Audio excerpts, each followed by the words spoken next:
ఏదో పార్టీ అంటారు రమ్మంటోంది. సివిల్స్కి ప్రిపేర్ అవడం అంటే సొసైటీని స్టడీ చేయడం కూడా. వెళ్ళు తల్లి. నాన్ ఆల్కహాలిక్ పార్టీనే కదా. మెరుపు కలలు మెరుపు కలలు. ఆగు, అదేంటి అలా వెళ్ళిపోతావు? అసలు ఎక్కడికి వెళ్తున్నావో చెప్పేసి వెళ్ళు. మేమిక్కడ ఉండగానే మళ్ళీ ఆ అమ్మాయి చేపట్టుకుంటున్నావు? అంత ధైర్యమా నీకు? పాపం ఆ అమ్మాయి మంచిది కాబట్టి నేను వదిలేయమని చెప్పింది. అయినా నీకు బుద్ధి రాలేదా? జర్నలిస్ట్ అయి ఉండి ఆ అమ్మాయిని ఏడిపించడం ఏంటయ్యా బుద్ధి లేకుండా? వదలవయ్యా, ఆ అమ్మాయి చేయి వదులు. పోలీస్ స్టేషన్లో అప్పచెప్పాలా ఏంటి?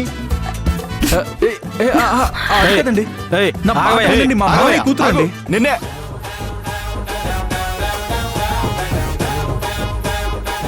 ఆ అమ్మాయి వద్దన్నా సరే నిన్ను పోలీస్ స్టేషన్ తీసుకెళ్లేదాకా మాట వినేలా లేవు.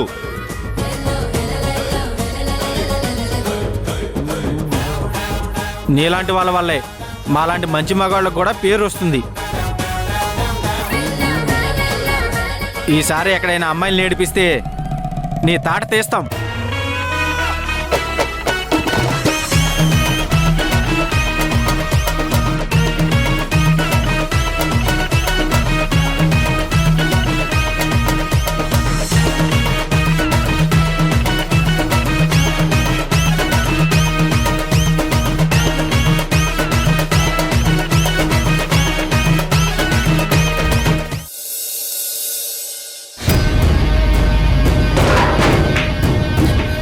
రాను రాను మీ అబ్బాయికి బాధ్యత లేకుండా పోతుందా ఆంటీ?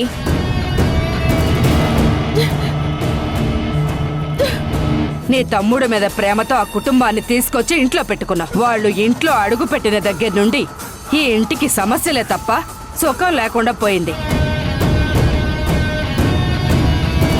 అత్తయ్య గారికి తను చేస్తున్న పొరపాటేంటో అర్థం కావడం లేదు. భాను మీద ఉన్న కోపాన్ని సౌమ్య మీద చూపించాలనుకుంటుంది.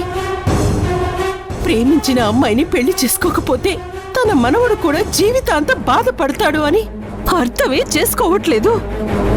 నేనేదో నా తమ్ముడి కుటుంబానికి సాయం చేయాలన్న ఉద్దేశంతో ఇదంతా చేస్తున్నాను అనుకుంటుంది. వాసుకి ఇష్టం లేకుండా నేను మాత్రం ఏం చేయగలను? బయటికి వెళ్ళిన మనుషులు ఇంట్లో ఒక పిచ్చిది ఉంది అని అది ఎదురు చూస్తూ బాధపడుతూ ఉంటుంది. కనీసం ఫోన్ చేసి విషయం చెబుదామన్న ఆలోచన కూడా లేకుండా పోతుంది వీళ్ళకి.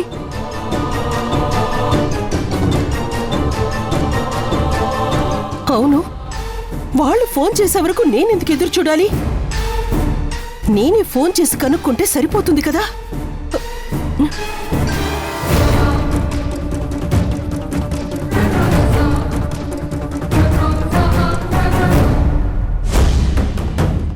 చెప్పమ్మా, ఇతను నీకు తెలుసా? ఇతనెవరో నాకు తెలీదండి. ఇతనిదే మొదటిసారి చూడ్డం. ఏమైంది ఈవిడికి? నన్ను ఇలా ఇరికించేసిందేంటి?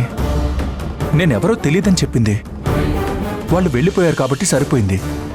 లేదంటే నా పరిస్థితి ఏంటి?